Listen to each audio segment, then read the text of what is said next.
Nutrition in human being. The alimentary canal is basically a long tube extending from the mouth to the anus. You will see in figure 6.6, we can see that the tube has different parts. Various regions are specialized to perform different function. So what happened to the food once it enters our body? We shall discuss this process today. First of all, have a look at the alimentary canal. This starts from mouth and ends at anus.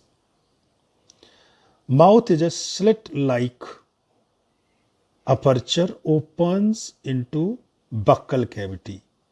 Then esophagus, which opens into stomach. Stomach opens into small intestine, which opens into large intestine, and ultimately last one is anus. There is appendix also. It is a vestigial organ. It's supposed to vestigial organ in human. Now mouth, oral cavity and teeth. Students, we eat various types of food which has to pass through the same digestive tract. Naturally, the food has to be processed to generate particles which are small and of the same texture. This is achieved by crushing the food with our teeth.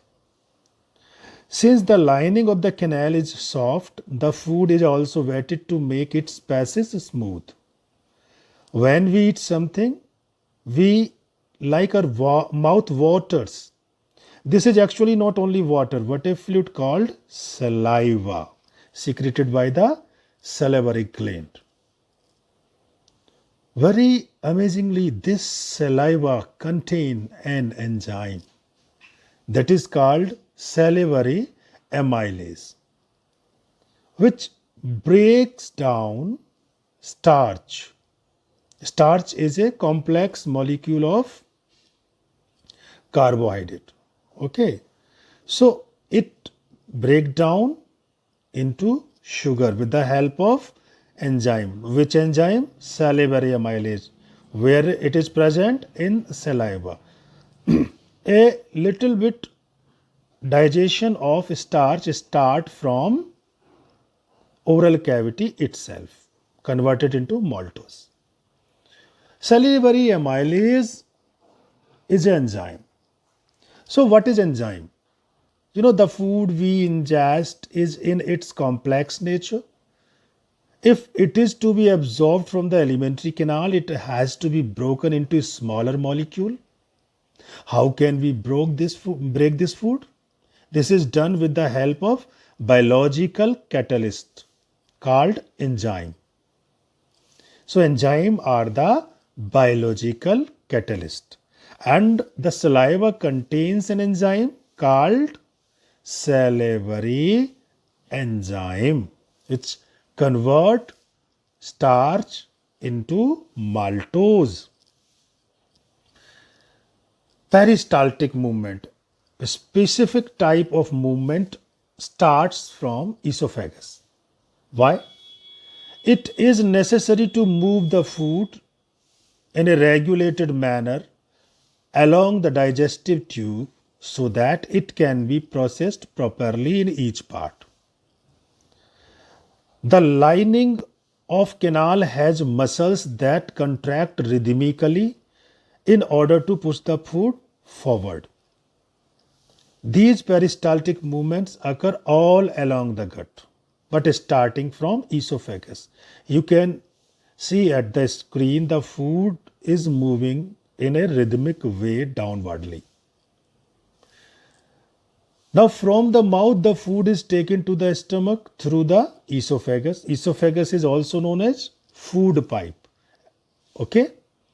The stomach is a large organ which expands when food enters it. Its capacity is approx 7 liter. And the muscular wall of the stomach help in mixing the food thoroughly. Mixing the food thoroughly. सारा खाना मिल जाता है. With more digestive juices.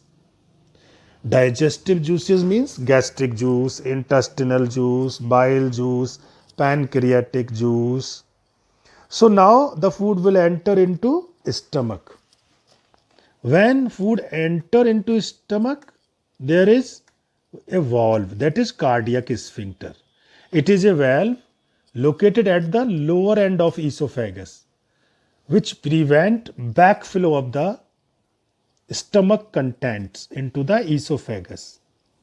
You can see clearly at your screen the cardiac sphincter is there after esophagus, and the now food is in stomach.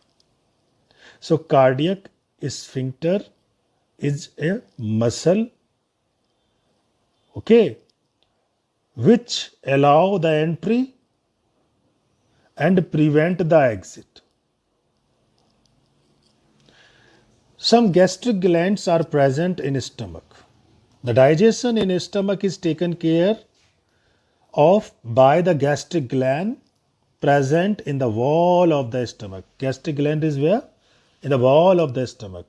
These release hydrochloric acid, HCl, and a protein digesting enzyme called pepsin and mucus.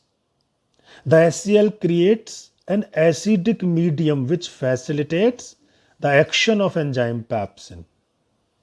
You know what other function do you think is served by this HCl? Yes, you are right. To kill germ present in food coming from the mouth. And there is mucus also in stomach. HCl function is over. Now mucus. This mucus protects the inner lining of the stomach from the action of the acid under normal condition. Otherwise, this acid will damage the inner lining of stomach. Student, inside the stomach, gastric gland also secrete pepsin enzyme.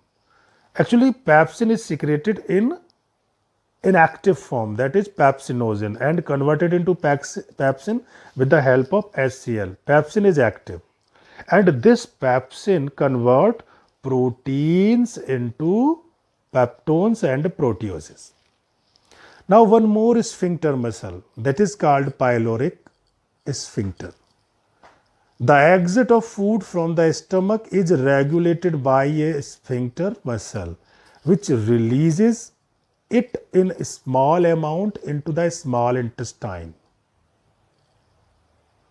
And from the intestine, where it moves, we will discuss later, but you can see at your screen that there is cardiac sphincter, that is the opening of stomach, and pyloric sphincter, that is the exit valve of stomach.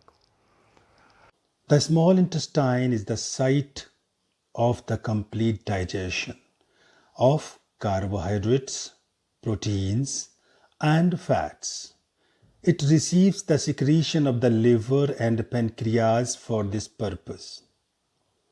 The food coming from the stomach is acidic and has to be made alkaline for the pancreatic enzyme to act. So, for changing the food from acidic to alkaline, what happened? There is bile juice secreted from liver. Bile juice from the liver accomplishes this in addition to acting on fats.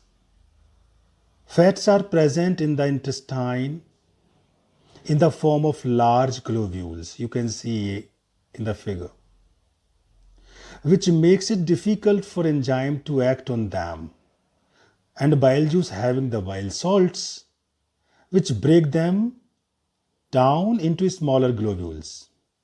increasing the efficiency of enzyme action. This is just as is similar to the emulsifying action of the soaps on dirt. So at your screen, you can see that fat is break down by the bile salts in smaller globules. There is another gland, that is pancreas, which secrete pancreatic juice. This is a leaf-like gland you can see in the figure and present in the curve of the duodenum. The pancreas secretes pancreatic juice, which contain some enzyme like trypsin. Trypsin is protein digesting enzyme, and lipase. Lipase is fat digestive enzyme. So these trypsin and lipase help to break down protein and emulsification of fat into small intestine as well. So this is the function of pancreatic juice. Various enzymes secreted from pancreas you can see at your screen with their action. You know, pancreas produce alkaline pancreatic juice, which contain enzyme amylase, protease and lipase. First of all, digestion of fat. Fat converted into fatty acid and glycerol with the help of lipase. Then digestion of starch. Starch converted into maltose with the help of amylase.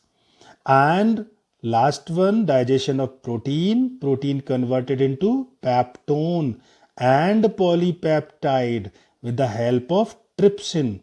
So trypsin, lipase, amylase converted the fat, starch and proteins. Now intestinal gland and intestinal juice.